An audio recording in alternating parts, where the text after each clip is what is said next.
저는 오늘부터 왜 복음이어야 하는가, 왜 복음 신앙으로 무장되지 않으면 우리의 신앙은 멈출 수밖에 없고 왜 흐트러질 수밖에 없는지에 대해서 말씀을 드리고자 합니다. 이 성경은 그 저자가 누가입니다. 누가의 원래 직업은 의사였습니다. 의사의 관점과 일반인들의 관점은 분명한 차이가 있을 것입니다.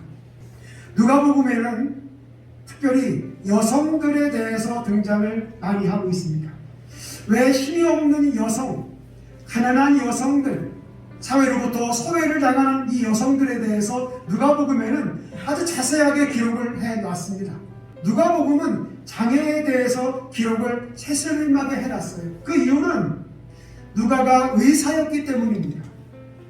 어떻게 예수님으로부터 고침을 받게 되었는지, 그의 삶의 고통은 무엇인지, 그의 삶의 절망은 무엇인지, 또 그들이 어떻게 주님을 만났을 때 어떻게 희망으로 변해 있는지에 대해서 누가복음은 자세하게 기록을 해놓고 있습니다. 오늘 누가복음을 알기 전에 몇 인물들을 꼭 볼 필요가 있습니다. 1장 5절 말씀, 유대왕 헤롯 때에 아비야 반열에 제사장 한 사람이 있었으니 그 이름은 사가랴요. 자, 사가랴 그리고 엘리사벳, 이 두 사람에 대한 이야기가 먼저 등장을 하고 있습니다. 이 사람들은 어떻게 복음을 받게 되었는지, 그들에게 복음은 무엇인지에 대해서 먼저 말씀을 드리고자 합니다. 7절을 보시게 되면 엘리사벳이 잉태를 못함으로 그들에게 자식이 없고 두 사람의 나이가 많더라. 그는 신실한 제사장의 그룹이었지만 그에게 자식이 없었습니다. 이제 나이가 많아서 더 이상 아이를 낳을 수 없는 지경에 이르게 되었습니다. 8절을 보시게 되면 마침 사가랴가 그 반열의 차례대로 하나님 앞에 제사장의 임무를 행할세 한 주마다 와서 하나님의 성전에서 제사를 집례하는 것이 당시의 제사장이었습니다. 이렇게 선택을 받는다는 것이 일평생 단 한 번 있을까 말까 하는 엄청난 일이었습니다. 근데 여기 사가랴는 그 전절을 보시게 되면 그는 믿음이 좋은 사람이요, 하나님 앞에서 의인이요, 모든 계명과 규례를 흠이 없이 행했던 사람이라고 6절에서 말씀을 하고 있잖아요. 자, 이 사람이 하나님의 성전에 와서 제사를 집례할 때, 지금으로 말하면 예배를 집례할 바로 그때에 하나님의 천사를 만나게 되었습니다. 11절을 보시게 되면 주의 사자가 그에게 나타나 향단 우편에 선지라. 13절에 그 복음은 이러합니다. 천사가 그에게 이르되 사가랴여 무서워하지 말아라. 너의 간구함이 들린지라. 첫 번째 복음, 너의 간구함이 들린지라. 이 사가랴는 나이가 많이 들어서 자식을 얻지 못하는 이 상황 가운데 참 많은 기도를 하지 않았겠어요? 그런데 이 천사가 나타나서 그에게 가장 큰 복음, 너의 간구함이 들린지라. 너희의 간구를 하나님이 들으셨다는 것입니다. 내 아내 엘리사벳이 내게 아들을 낳아주리니 이름을 요한이라 하라. 이것이 스가랴에게 임한 첫 번째의 복음입니다. 두 번째 복음, 너도 기뻐하고 즐거워할 것이요 많은 사람도 그의 태어남을 기뻐하리니. 이 두 번째 복음이에요. 이 복음이라고 하는 것은 그 복음을 들은 자신도 기쁨이 있지만 다른 사람에게 이 복음을 전할 때 그 사람도 함께 기뻐하는 것이 복음이라고 말씀드릴 수 있겠습니다. 세 번째 복음 16절입니다. 이스라엘 자손을 주 곧 그들의 하나님께로 많이 돌아오게 하겠습니다. 내 아들 요한을 통해서 믿는 사람들이 주님께로 돌아오게 할 것이라고 세 번째 복음을 주의 천사 즉 가브리엘이 나타나서 그에게 복음을 전해주고 있는 것을 보게 됩니다. 자기의 상황을 보니 18절에 사가랴가 천사에게 이르되 내가 이것을 어떻게 알리요? 내가 늙고 아내도 나이가 많으니이다. 여기에 믿음을 갖지 못하고 의심을 하게 됩니다. 내가 너에게 좋은 소식을 전하기 위해서 보냄을 받은 천사라고 19절에 분명하게 말씀을 합니다. 그런데 사가랴는 이 말씀을 받지 못하게 됩니다. 어떤 사람은 이 말씀을 듣는 사람이 있는가 하면 흘려버리는 사람이 있고, 이 말씀을 지키는 사람이 있는가 하면 무시해버리는 사람이 있습니다.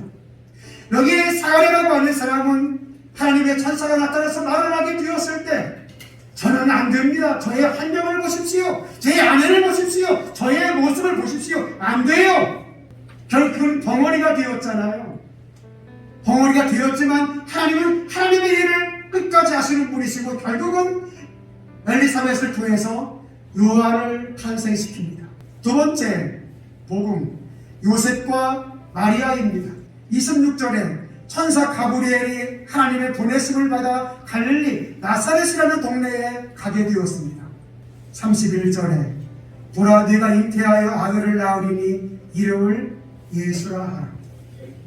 예수, 자기 백성을 저희 죄에서 구원할 자, 즉 하나님은 구원이시다 라고 하는 이름을 져주면서 내 몸을 통해서 구세주가 탄생하게 될 것을 분명하게 전달을 해주고 있습니다.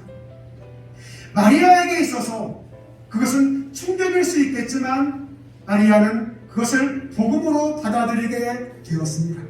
두 번째 복음 32절입니다. 그가 큰 자가 되고 지극히 높으신 이의 아들이라 일컫게 될 것이다. 그는 하나님의 아들이심을 분명하게 전달을 받게 되었습니다. 성령으로 잉태되는 그 아들은 하나님의 아들이신 것을.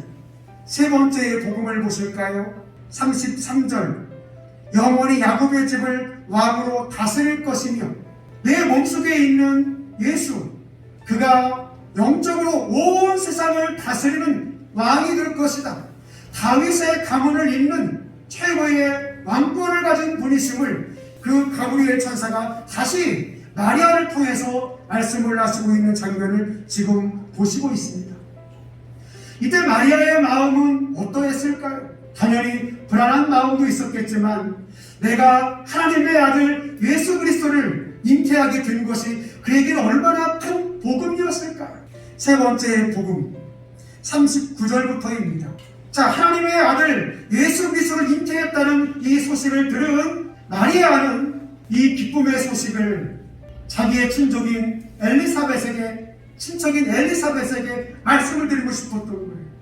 40절 말씀, 사가랴의 집에 들어가 엘리사벳에게 문안하니, 마리아가 엘리사벳의 집에, 즉 그 친족 집에 들어가게 되었을 그때에 복음을 받은 또 하나의 인물이 등장을 하고 있습니다.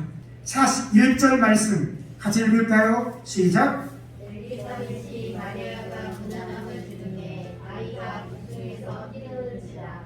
자, 그런데 이 엘리사벳의 몸속에 있는 요한의 모습을 보실까요? 문안함을 들으네, 즉 마리아가 그 집에 들어와서 문안함을 들으네 아이가 복중에서 뛰노는지라. 즉 예수 그리스도의 만남과 세례 요한의 만남이 여기서 이루어진 거예요. 뛰어논다고 그랬습니다.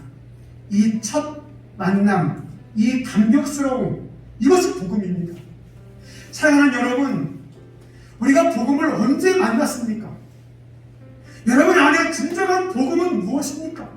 우리가 예수를 믿는 것은 잘 먹고 잘 살기 위해서가 아닙니다. 예수를 믿는다는 것은 육신의 배부름만이 다가 아니라 우리 영의 구원을 얻고자 하는 것이, 이것이 진정한 복음의 의미가 아니겠어요? 저는 예수를 믿는다는 것은, 예수를 만난다는 것은, 예수 안에 거한다는 것은, 우리가 그 안에 뛰어노는 것이야말로 예수 안에 거하는 것이요 예수를 믿는 것이라고 할 수 있겠습니다. 여러분 진정으로 예수 안에 자유가 있는 것을 믿으십니까? 그렇다면 여러분 예수님 안에서 정말 뛰어노는 신앙인의 삶을 살아가고 있습니까? 사가랴와 엘리사벳이 가브리엘 천사를 통해서 복음을 듣게 되었어요. 마리아와 요셉이 가브리엘 천사를 통해서 복음을 듣게 되었어요. 마리아와 엘리사벳이 서로 만나게 되었을 때 그 뱃속에 있는 세례 요한이 복음을 보게 되었습니다. 우리는 무엇으로 살아야 하는가? 좋은 소식, 기쁜 소식, 즉 복음의 기쁜 소식, 복음의 좋은 소식이 우리 안에 들어오게 되면 우리의 인생이 통째로 바뀐다는 사실을 기억하십시오.